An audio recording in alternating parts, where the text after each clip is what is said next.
है। Supreme court के फैसले के बाद ये अध्यादेश केंद्र ने एलजी को अधिकार वापस दिए हैं। उपराज्यपाल को अफसरों के ट्रांसफर पोस्टिंग के सभी अधिकार वापस मिले।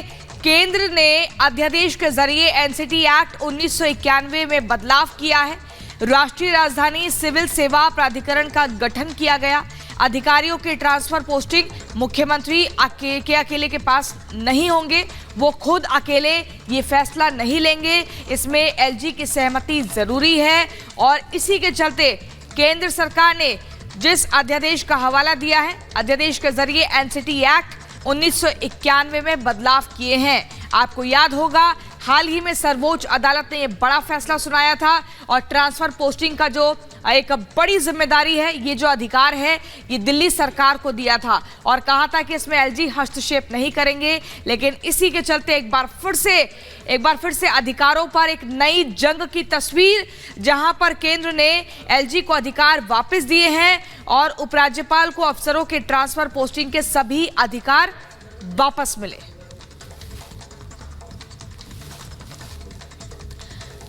दिल्ली सरकार बनाम केंद्र की लड़ाई में एक नया मोड़ आ चुका है।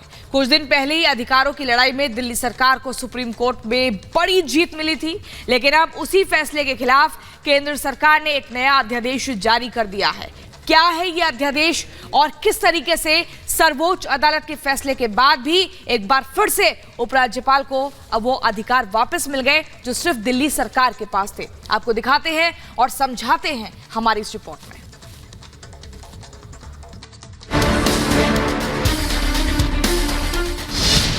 केंद्र सरकार ने जारी किया अध्यादेश।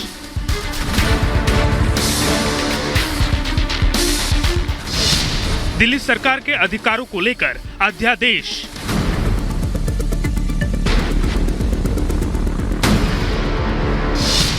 ट्रांसफर पोस्टिंग पर बनेगी कमेटी।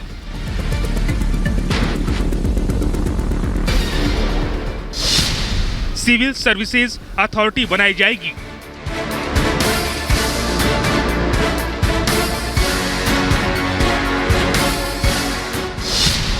कमेटी में सीएम, मुख्य सचिव शामिल होंगे।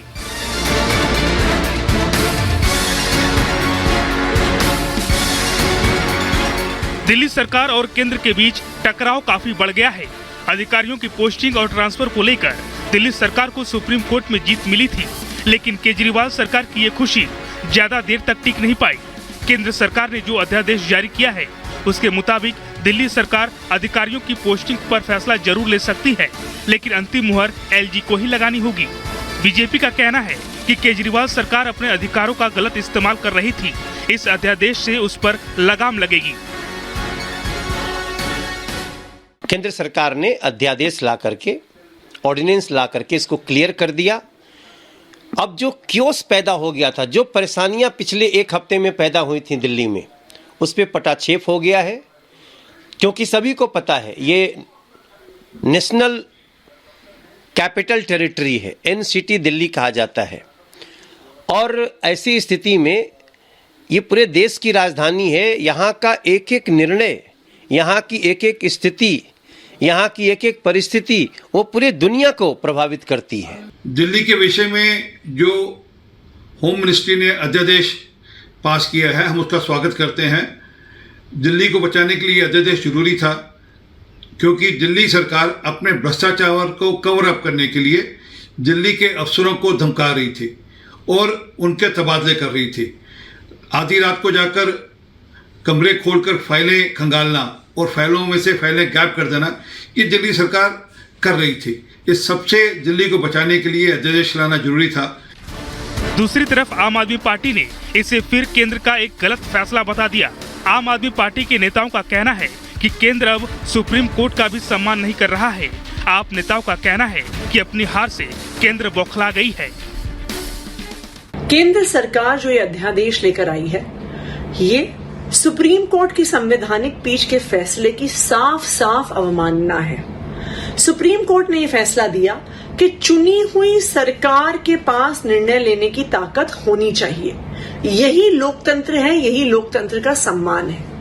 लेकिन आज जो अध्यादेश केंद्र सरकार लेकर आई है, वो उस हार के डर से अरविंद केजरीवाल जी की सरकार को पावर देने के डर से वो ये अध्यादेश लेकर आई है। एक छोटे से राज्य की सत्ता को हथियाने के लिए केंद्र सरकार चोरी छुपे ऑर्डिनेंस लेके आई, और वो भी तब जब सुप्रीम कोर्ट के माननीय चीफ जस्टिस साहब छुट्टी पे जा रहे हैं। चोरी छुपे ये ऑर्डिनेंस लाना ये देश का अपमान है, ये संविधान का अपमान है, ये सुप्रीम कोर्ट का अपमान है।